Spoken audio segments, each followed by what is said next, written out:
우리의 마음을 다시 한번 다짐하고 넘어가겠습니다. 주여 말씀하옵소서.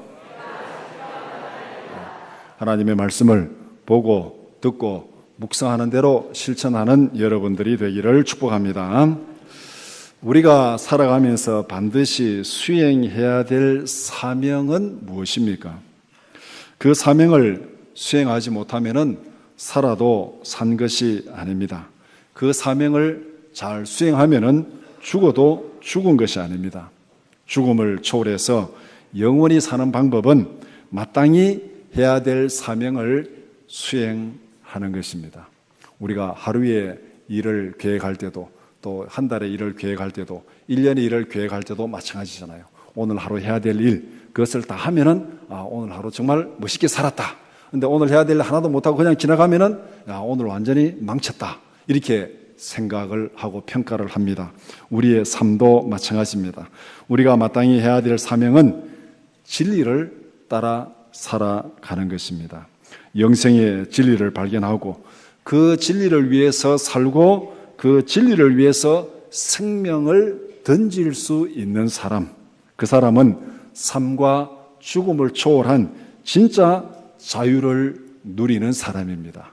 진짜 기쁨을 누리면서 보람 가운데서 살아가는 사람입니다. 예수님은 이렇게 말씀하셨습니다. 요한복음 8장 32절 말씀 같이 보겠습니다. 진리를 알지니 진리가 너희를 자유롭게 하리라. 삶과 죽음을 넘어서는 자유가 진짜 자유입니다. 삶과 죽음을 초월하여 누리는 자유는 영원한 자유입니다. 영원한 생명을 소유한 사람만이 영원한 자유를 누릴 수가 있습니다. 그런데 우리는 예수를 믿는다고 하면서도 우리의 자유가 수시로 왔다 갔다 하는 게 사실이잖아요.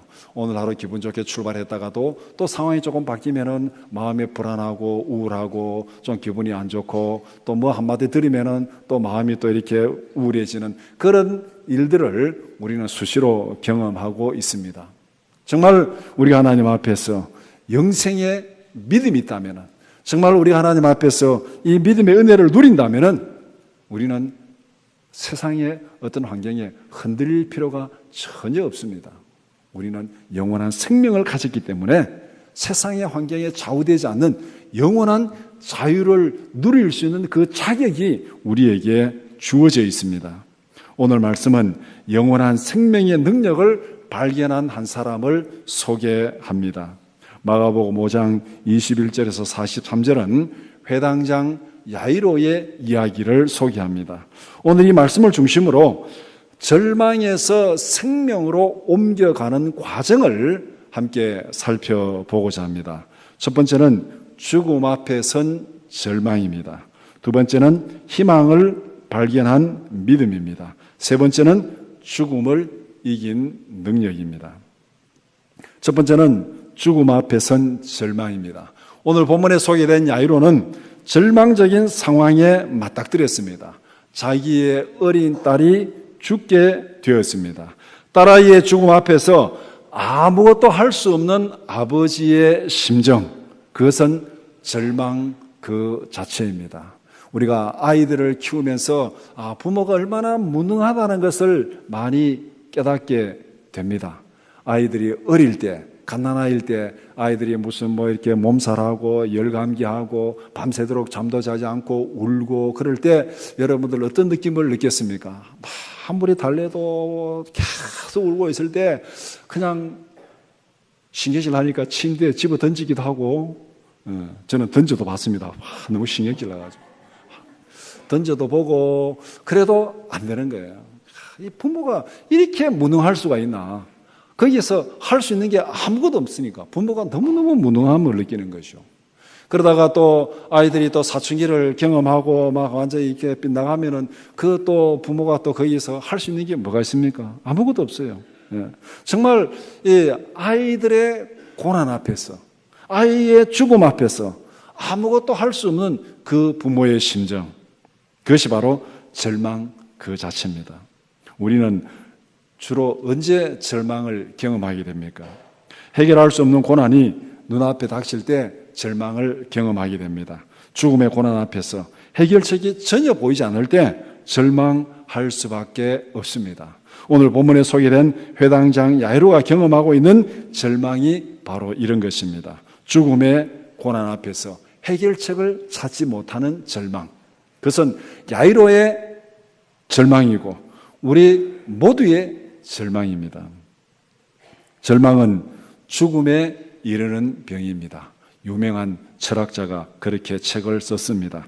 희망이 없는 사람은 살아있으나 죽은 것이고 희망이 없는 삶은 목숨은 붙어있지만은 이미 죽은 것이다.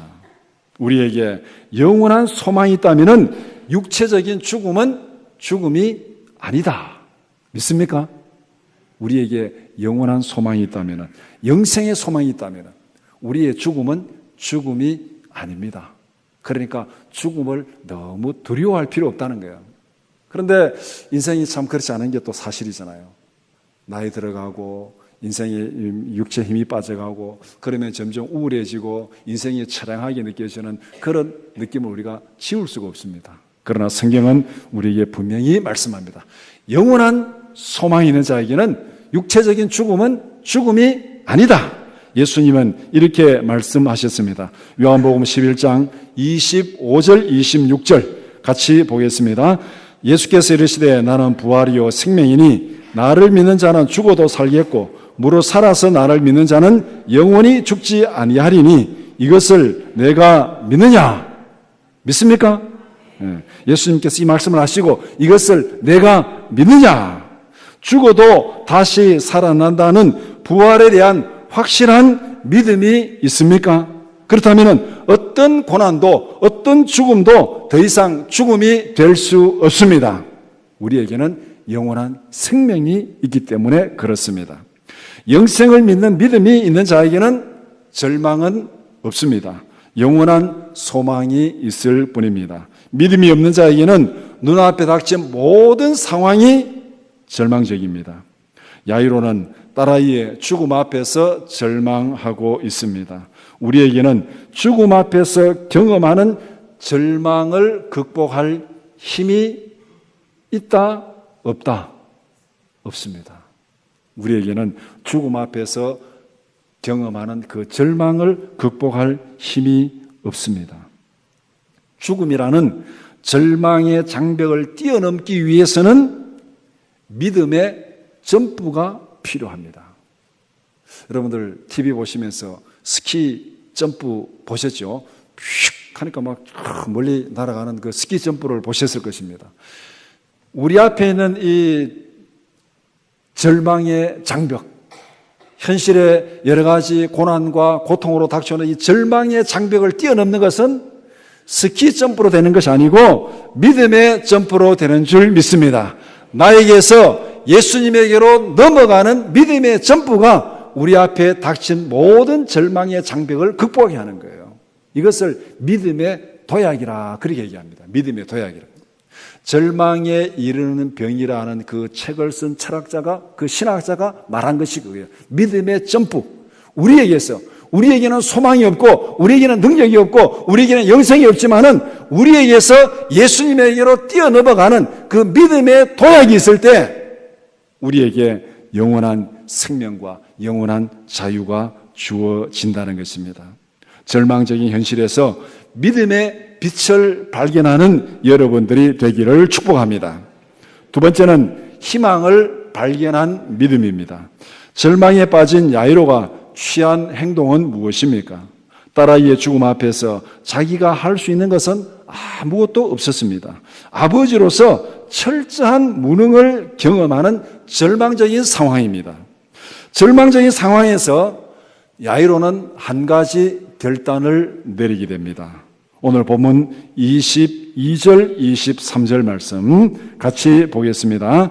회당장 중에 하나인 야이로라 하는 이가 와서 예수를 보고 발 앞에 엎드려 간곡히 구하여 이르되 내 어린 딸이 죽게 되었사오니 오셔서 그 위에 손을 얹으사 그로 구원을 받아 살게 하소서 하거늘. 야이로가 예수님을 찾았다는 것은 야이로의 마음속에 절망이 있다는 것입니까? 희망이 생겨났다는 것입니까? 희망이 생겨났다는 것이죠. 우리가 정말 절망 가운데서 손을 놓고 팍 늘어져 있다가 뭔가 눈을 번쩍 뜨고 딱 일어난다는 것은 뭡니까? 뭔가 희망을 발견했다는 거예요. 소망을 발견했다는 것이요. 어떤 결단을 한다는 것은 거기에 마지막 희망을 걸었다는 것을 의미합니다. 야이로는 예수님에게서 마지막 희망을 발견했습니다.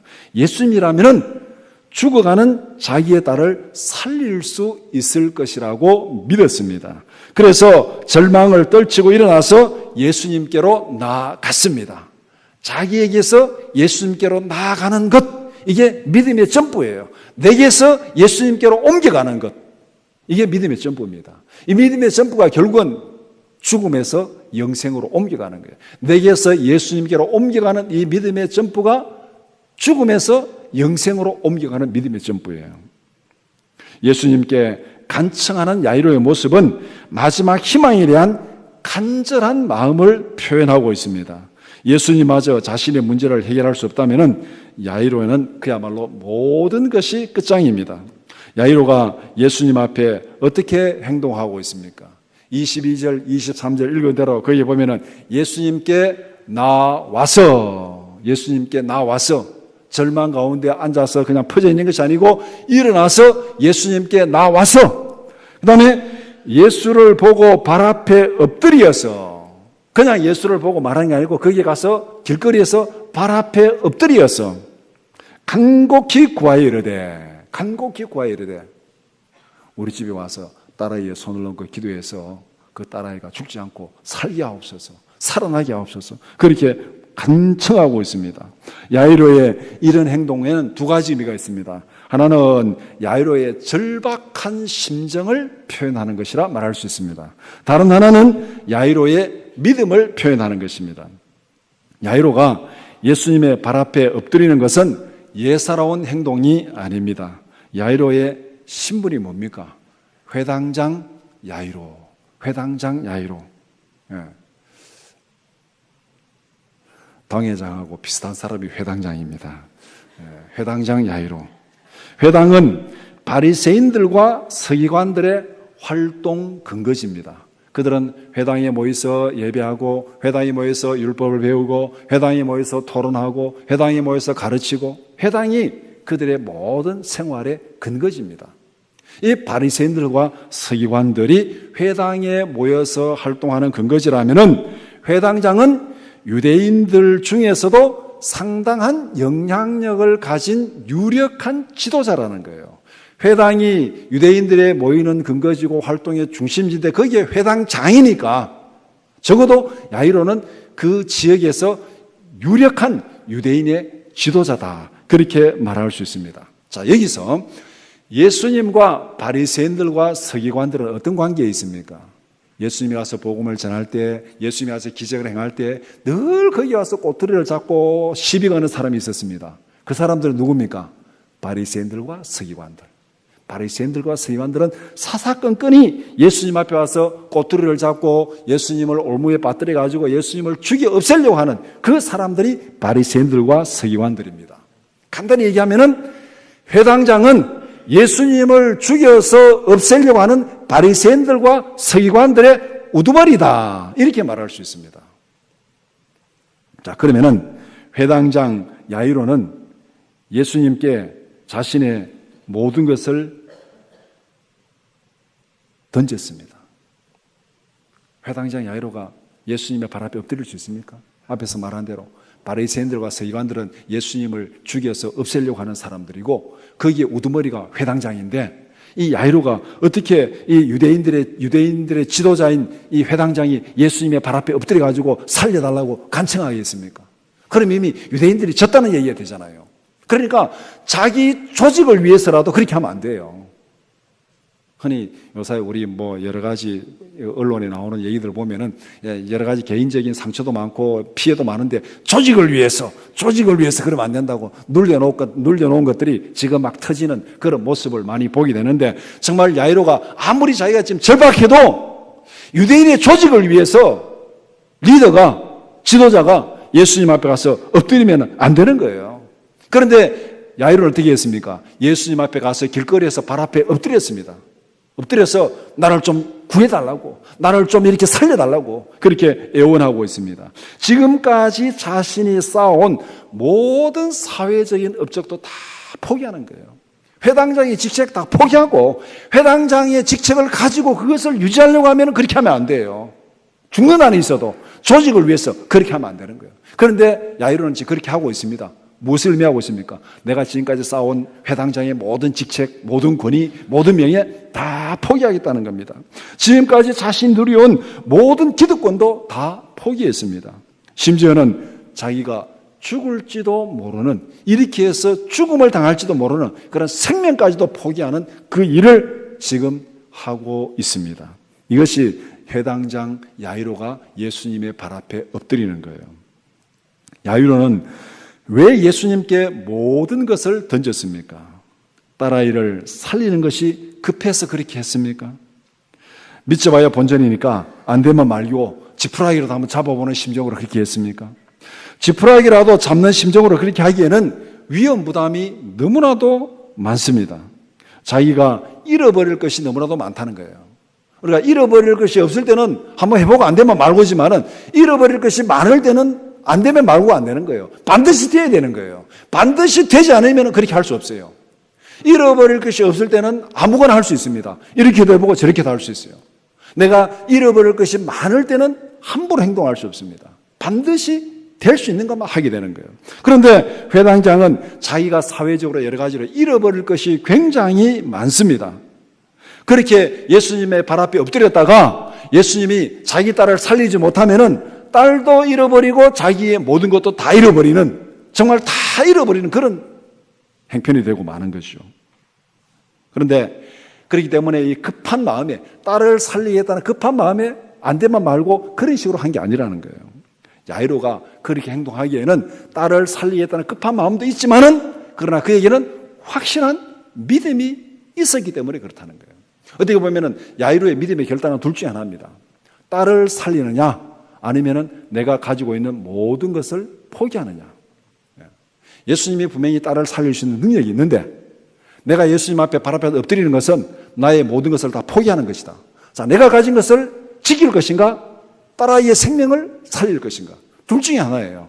딸을 포기하고 내 모든 것을 지키든지, 내 모든 것을 포기하고 딸을 살리든지, 이 둘 중에 하나 결단하는데, 예수님이 딸을 확실히 살릴 거라는 믿음이 없이 이 결단을 할 수 있습니까? 믿음이 없이는 이 결단을 할 수가 없어요. 야이로는 예수님이 자기의 딸을 살릴 거라는 분명한 믿음을 가졌기 때문에 딸을 살리고 내가 가진 모든 것을 다 포기하자, 그렇게 결단을 내린 것입니다. 야이로의 행동은 분명한 믿음의 표현입니다. 예수님이라면 딸아이를 살릴 수 있다는 확실한 믿음이 있었습니다. 그 믿음이 예수님의 발 앞에 자기의 모든 것을 던지게 만들었습니다. 야이로는 회당장이라는 장애물을 극복하고 예수님 앞에 나왔습니다. 딸아이의 죽음이라는 고난이 육신의 모든 껍데기를 벗어던지고 예수님 앞에 나오게 만들었습니다. 야이로가 예수님을 믿는 믿음이 있어도 급하지 않으면 그거 벗어던지고 나오겠습니까? 그래도 내가 회당장인데 예수를 믿는다 하면 이게 다 사라지는데 포기할 수 있겠어요? 포기할 수 없습니다. 어떤 의미에서는 예수님께서 야이로에게 그 회당장의 껍질을 다 벗고 튀어나올 수 있도록 만들기 위해서 어떻게 보면 딸아이의 죽임이라는 고난을 그 앞에 던졌다고도 볼 수 있습니다. 이런 면에서 때로는 우리가 경험하는 고난이 우리에게 굉장히 힘들고 어려운 것은 사실이지만은 그 고난이 우리의 모든 육체적인 이 속박을 다 벗어던지고 예수님 앞에 나오게 만드는 은혜인 줄 믿습니다. 야이로가 지금 그 경험을 하고 있는 거예요. 이 탈피라는 거, 뭐 탈피라는 말 종종 쓰지요. 뭘 탈피한다는 거. 이 탈피한다는 거는 뱀이 허물을 벗는 얘기. 뱀이 허물을 벗는 얘기. 뱀이 허물을 벗는 걸 보셨습니까? 저보다 나이 많으신 분들은 많이 봤죠. 들에 가다 보면 뱀이 허물 벗는 이 허물이 있습니다. 뱀이 그 허물을 벗지 못하면 죽습니다. 크면은 허물을 벗고 또 조금 더 크면 또 허물을 벗고 이 뱀이 주기적으로 껍질을 벗겨야 살 수 있습니다. 그 껍질을 벗기지 못하면은 뱀은 죽습니다. 이거를 탈피라 그렇게 얘기합니다. 우리가 이 육신의 껍질을 벗기지 못하고 거기에 머물러 있으면 죽습니다. 우리는 수시로 이 육신의 모든 얽매이는 것을 벗어 던지고 예수님께로 나아갈 때 우리에게 진정한 생명과 자유와 평강이 있을 줄 믿습니다. 야이로는 절망에서 희망을 발견했습니다. 딸아이의 죽음이라는 절망에서 예수님이라면 살릴 수 있다는 희망을 발견한 것입니다. 예수님께 대한 믿음이야말로 야이로의 행동을 완전히 바꾸어 놓았습니다. 이제는 예수님을 위해서 살고 예수님을 위해서라면 자기의 생명도 기꺼이 던질 수 있는 그런 행동을 하고 있습니다. 믿음이 바로 야이로를 이렇게 바꾸어 놓았습니다. 야이로는 예수님 안에 있는 영생의 진리를 찾았습니다. 예수님 안에 있는 영생의 진리가 야이로에게 삶과 죽음을 넘어선 진정한 자유를 주었습니다. 세 번째는 죽음을 이긴 능력입니다. 절망은 죽음에 이르는 병입니다. 죽음에 이르는 절망을 이기는 능력은 우리에게는 없습니다. 예수 그리스도에게만 있습니다. 절망은 우리를 죽음으로 몰고 가지만 예수님은 우리를 영원한 생명으로 인도하십니다. 믿습니까? 사람들이 왜 자살하겠어요? 여기 있는 분들은 자살의 경험을 모르죠. 자살의 경험을 안다면 여기 앉아 있을 수가 없으니까. 그런데 여러분들 여기 앉아 있어도 정말 죽고 싶다 이런 생각을 한두 번은 해보셨죠? 심각하게는 안 했지만은 지나가면서 죽고 싶다. 왜 죽고 싶은 생각이 듭니까? 앞에 희망이 있고 앞에 일이 정말 잘 될 것 같다. 뭔가 막 대박이 터질 것 같다. 죽고 싶습니까? 그때는 죽음으로 가다도 벌떡 돌아서서 일어나는 거예요. 우리가 죽고 싶다 느낌을 느끼고 그런 생각을 할 때는 앞이 캄캄할 때 모든 게 다 무너지고 희망이 보이지 않을 때 우리는 죽고 싶다는 그런 생각을 하게 됩니다. 절망은 우리를 죽음으로 이끌어갑니다. 예수 그리스도는 우리를 영원한 생명으로 인도하십니다. 예수님은 야이로의 간청을 듣고 야이로와 함께 갑니다. 예수님이 야이로의 간청을 들었어요. 이제 예수님이 함께 갑니다. 여기서 모든 것은 끝난 거예요.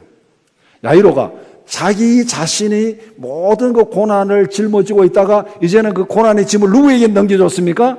예수님에게 넘겨준 거예요. 예수님이 가자 그랬어요. 예수님이 가자. 이제는 누가 해결하십니까? 예수님이 해결하시는 거예요. 이게 믿음의 전부입니다. 야이로가 자기에게서 예수님에게로 옮겨갔습니다. 이제 예수님이 야이로와 함께 가십니다. 이 순간부터는 야이로의 모든 문제는 누구에게 달려 있습니까? 예수님의 손에 달려 있어요. 우리가 예수님과 동행하십니까? 이제는 우리의 문제는 누가 책임지는 거예요? 예수님이 책임지는 거예요. 예수님과 함께 가는 도중에 진짜 절망적인 소식이 들려왔습니다. 예수님과 함께하는 그 믿음의 사람에게도 절망이 찾아옵니다. 고난이 찾아옵니다. 고통이 찾아옵니다. 진짜 절망적인 소식이 들렸어요. 예수님이 가자 그러면 끝나야 되는데 모든 게 형통해야 되는데 그게 절망의 소식이 들려온 거예요. 그 소식이 무엇입니까? 35절 말씀 함께 보겠습니다. 아직 예수께서 말씀하실 때에 회당장의 집에서 사람들이 와서 회당장에게 이르되 당신의 딸이 죽었나이다. 어찌하여 선생을 더 괴롭게 하나이까? 아파서 죽어가고 있는 딸을 살려달라고 예수님 앞에 왔는데 예수님과 가는 중에 이제는 죽었습니다. 이렇게 정말 죽었습니다는 그 소식이 들려온 거예요. 정말 절망이죠. 이 말을 들은 예수님은 무엇이라고 말씀합니까? 36절 말씀 같이 보겠습니다. 예수께서 그 하는 말을 곁에서 들으시고 회당장에게 이르시되 두려워하지 말고 믿기만 하라 하시고, 두려워하지 말고 뭐라고요? 믿기만 하라. 이것이 예수님이 우리에게 말씀하는 내용입니다. 우리와 동행하시는, 우리와 함께 하시는 예수님이 우리에게 하시는 말씀이 뭐냐? 두려워하지 말고 믿기만 하라. 두려워하지 말고 믿기만 하라. 무엇이 죽음을 이기는 능력입니까? 그것은 예수 안에 있는 영생의 능력을 믿는 믿음입니다. 예수님이 두려워하지 말고 믿기만 하라. 뭐를 믿으라는 겁니까? 내가 살려준다. 내가 살려준다. 그것을 믿으라는 거죠. 예수 안에 있는 영원한 생명의 능력을 믿으라는 거예요. 두려워하지 말고 예수님의 능력을 믿으라. 예수님을 믿는 믿음이 우리를 죽음에서 영원한 생명으로 인도하십니다. 예수님이 죽음의 현장에 도착했습니다. 야이로의 집에는 많은 사람들이 모여서 떠들고 통곡하고 있습니다. 유대인들의 장례 풍습은 피리를 부는 사람들을 불러서 초상집의 그 분위기를 구슬프게 만듭니다. 곡하는 사람들을 불러서 슬픔을 극대화합니다. 옛날에 우리나라도 뭐 장례 풍습이 그렇잖아요. 요새는 뭐 그런 일이 거의 뭐 볼 일이 없지만은 이 전통적인 장례할 때 이 상례를 메고 갈 때 앞에서 막 곡하고 그런 풍습을 보면은 우리도 그런 장례 풍습이 있는데 유대인들의 장례 풍습은 구슬프게 피리를 불고 곡을 하고 그래서 그 집안의 슬픔을 극대화시키는 그런 모습이 유대인의 장례 풍습입니다. 예수님께서 야이로의 집에 도착했을 때 많은 사람들이 피리를 불고 떠들고 곡하고 그렇게 있었습니다. 이런 사람들이 많다는 것은 야이로의 사회적 지위를 반영하는 것입니다. 회당장이고 유대인들의 지도자니까 오죽했겠습니까? 예수님은 슬퍼하며 곡하는 사람들에게 조용히 하라 그렇게 말하고 있습니다. 왜 슬퍼하며 곡하는 것을 멈추라고 말씀했습니까? 39절 말씀 같이 보겠습니다. 들어가서 그들에게 이르시되 너희가 어찌하여 떠들며 우느냐? 이 아이가 죽은 것이 아니라 잔다 하시니. 이 아이가 죽은 것이 아니라 잔다. 자, 여기서 아이가 죽었으면 슬퍼해야 됩니까? 기뻐해야 됩니까? 슬퍼해야 되죠. 아이가 자고 있습니다. 슬퍼 울며 떠들어야 됩니까? 조용해야 됩니까? 조용해야 되죠. 그러니까 지금 이 아이를 놓고 이 많은 사람들은 아이가 죽었어요. 그러니까 슬피 울며 곡을 해야 돼요. 예수님은 이 아이가 잔다 그랬습니다. 자니까 시끄럽게 떠들지 말라는 거예요. 아이가 잔다는 예수님의 말씀에 곡하는 자들은 비웃었습니다. 예수님이 이제 와서 상황도 모르고 이 아이가 어떻게 되는지도 모르고 천지도 모르고 지금 잔다고 말하고 있는 예수님을 비웃고 있습니다. 야이로의 딸이 죽은 것입니까? 자는 것입니까? 죽은 것과 자는 것의 근본적인 차이가 무엇입니까? 여러분들이 간혹 그런 얘기 하잖아요. 아이들 보고 이놈의 자식 죽은 듯이 자고 있네. 죽은 듯이 자고 있네. 죽은 듯이 자고 있는데 애들이 가서 막 죽었다고 통곡합니까? 안 하잖아요. 자는 것과 죽은 것의 근본적인 차이가 뭐예요? 죽은 사람은 아무리 기다려도 깨어납니까? 안 깨어납니까? 깨어나잖아요. 아무리 깊이 잠들어가지고 죽은 듯이 잠든 놈이 조금만 있으면 깨어납니까? 안 깨어납니까? 이틀만 기다려보세요. 다 깨어나게 돼 있어요. 아무리 잠을 많이 오래 자도 24시간 안 깨고 자는 경우는 거의 없습니다. 허리가 아파서라도 일어나야 돼요. 그러니까 죽은 것과 자는 것의 근본적인 차이는 죽은 놈은 아무리 기다려도 깨어나지 않고 자는 놈은 조금만 기다리면 깨어나는 거예요. 이게 죽은 것과 자는 것의 차이입니다. 곡하는 사람들에게는 야이로의 딸이 확실하게 죽었습니다. 그들은 아무리 피리를 불고 아무리 곡을 해도 그 딸아이가 깨어나지 않습니다. 죽은 거예요. 그러나 예수님에게는 그 아이가 죽은 것이 아니라 자는 것입니다. 왜? 예수님은 야이로의 딸을 다시 깨워서 일으킬 수 있는 능력이 있기 때문에 그렇습니다. 예수님 앞에서는 죽은 것이 자는 거예요. 깨울 수 있다면, 죽은 사람을 깨울 수 있다면 그 죽음은 죽음이 아니라 자는 것입니다. 잠들었는데 영원히 깨울 수 없다면 그건 죽은 거예요. 예수님은 죽은 자를 깨워서 일으킬 수 있는 능력이 있습니다. 그러니까 예수님 앞에는 죽은 자들이 결국은 자는 거라는 겁니다. 내가 깨워서 일으키면 된다. 예수님은 믿지 못하고 비우는 자들을 다 내어보냈습니다. 그리고 죽은 야이로의 딸을 깨워서 일으켰습니다. 41절 말씀 같이 보겠습니다. 그 아이의 손을 잡고 이르시되 달리다고 마시니 번역하면 곧 내가 내게 말하노니 소녀야 일어나라 하심이라. 죽었다고 통곡하는 그 딸아이를 예수님이 손을 잡고 내가 내게 말하노니 소녀야 일어나라 하니까 아이가 벌떡 일어났습니다. 자는 것이었습니까? 죽은 것이었습니까? 자는 것이었습니다. 예수님의 능력 앞에서는 자는 것이었습니다. 예수님에게는 죽은 자를 깨워서 일으키는 능력이 있습니다. 야이로는 이런 예수님의 능력을 믿었습니다. 예수님을 믿는 믿음이 야이로를 절망에서 생명으로 옮겨 놓았습니다. 예수님께서 우리를 영원한 죽음에서 영원한 생명으로 옮기신 줄 믿습니다. 이 사실을 믿으십니까? 믿음의 점프. 믿음의 점프가 결국 뭡니까? 내게서 예수님에게로 옮겨가는 거예요. 내게서 예수님에게로 옮겨가는 것. 이것이 믿음의 점프입니다. 현실의 절망적인 장애물 앞에서도 삶과 죽음을 초월하는 진정한 자유를 누리는 여러분들이 되기를 축복합니다. 말씀을 정리해 봅시다. 죽음을 이기는 능력은 우리에게는 없습니다. 분명히 인정할 거는 인정해야 돼요. 죽음을 이기는 능력은 우리에게는 없습니다.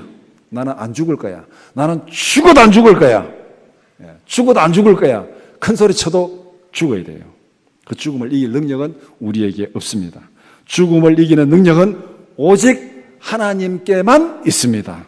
하나님께서 말씀으로 천지를 창조하셨습니다. 아무것도 없는 데서 빛이 있으라 하니까 빛이 있었습니다. 하나님의 말씀은 무에서 유를 불려내는 능력의 말씀입니다. 여기에 바로 생명의 능력이 있는 거예요. 죽은 자를 일으키는 능력은 하나님의 창조의 말씀 안에만 있다는 거예요.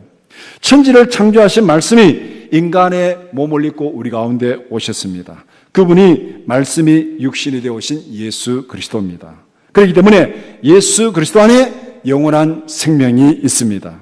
예수 그리스도를 구주로 믿는 사람들은 예수 안에 있는 영원한 생명에 참여한 사람들입니다.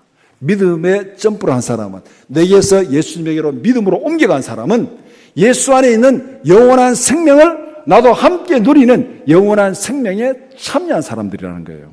요한복음 11장 25절 26절 같이 읽겠습니다. 예수께서 이르시되 나는 부활이요 생명이니 나를 믿는 자는 죽어도 살겠고 무릇 살아서 나를 믿는 자는 영원히 죽지 아니하리니 이것을 내가 믿느냐? 나를 믿는 자는 죽어도 살겠고. 이게 무슨 얘기예요? 죽었다는 거예요? 살았다는 거예요? 죽어도 살아납니다. 죽은 게 아니에요. 자는 거예요. 예수님은 부활하심으로 죽음을 이기는 능력이 자기에게 있다는 것을 분명히 보여주신 거예요. 죽음의 권세를 이기고 부활하심으로 내게 속한 자는, 내게는 죽음을 이기는 능력이 있다. 그것을 보여준 것입니다. 고린도전서 15장 20절에서 22절 같이 보겠습니다. 그러나 이제 그리스도께서 죽은 자 가운데서 다시 살아나사 잠자는 자들의 첫 열매가 되셨도다. 사망이 한 사람으로 말미암았으니 죽은 자의 부활도 한 사람으로 말미암는도다. 아담 안에서 모든 사람이 죽은 것 같이 그리스도 안에서 모든 사람이 삶을 얻으리라. 그리스도 안에서 모든 사람들이 삶을 얻으리라. 예수님의 부활은 그래서 잠자는 자들의 첫 열매가 되었도다. 죽은 자들의 첫 부활이 되었도다. 그렇게 말씀하고 있습니다. 우리는 예수님이 선포하신 말씀으로 영원한 생명을 얻었습니다. 어떻게 우리가 영원한 생명을 얻느냐? 생명의 능력, 영생의 능력은 말씀 안에 있습니다. 천지를 창조하신 하나님의 말씀에 있고 그 말씀이 육신이 되어 우리 가운데 오셨고 그 예수님이 우리에게 말씀을 선포하셨고 복음을 전했습니다. 그 말씀의 능력으로 우리는 죽음에서 거듭나서 영생을 얻은 줄 믿습니다. 베드로전서 1장 23절 말씀 같이 보겠습니다. 너희가 거듭난 것은 썩어질 씨로 된 것이 아니요 썩지 아니할 씨로 된 것이니 살아있고 항상 있는 하나님의 말씀으로 되었느니라. 살아있고 항상 있는 하나님의 말씀으로 되었느니라. 믿음이 없는 사람들은 살아있어도 산 것이 아닙니다. 예수를 믿고 거듭난 사람들은 죽어도 죽은 것이 아닙니다. 왜 그렇습니까? 예수 안에서 죽은 것은 죽은 것이 아니라 자는 것입니다. 자는 것. 자는 것과 죽은 것의 차이가 뭐라 그랬습니까? 깨어나면 자는 것이고 깨어나지 못하면 죽은 것이에요. 예수님은 우리를 영원한 생명으로 깨워 주실 줄 믿습니다. 예수님께서 재림하실 때 모든 자는 자들을 다시 깨워 주신다고 약속하셨습니다. 우리가 예수를 믿는 믿음은 바로 이 능력을 믿는 것이고 이 약속을 믿는 것입니다. 예수 그리스도를 구주로 믿고 천국의 영원한 생명을 누리는 여러분들이 되기를 축원합니다. 기도드리겠습니다.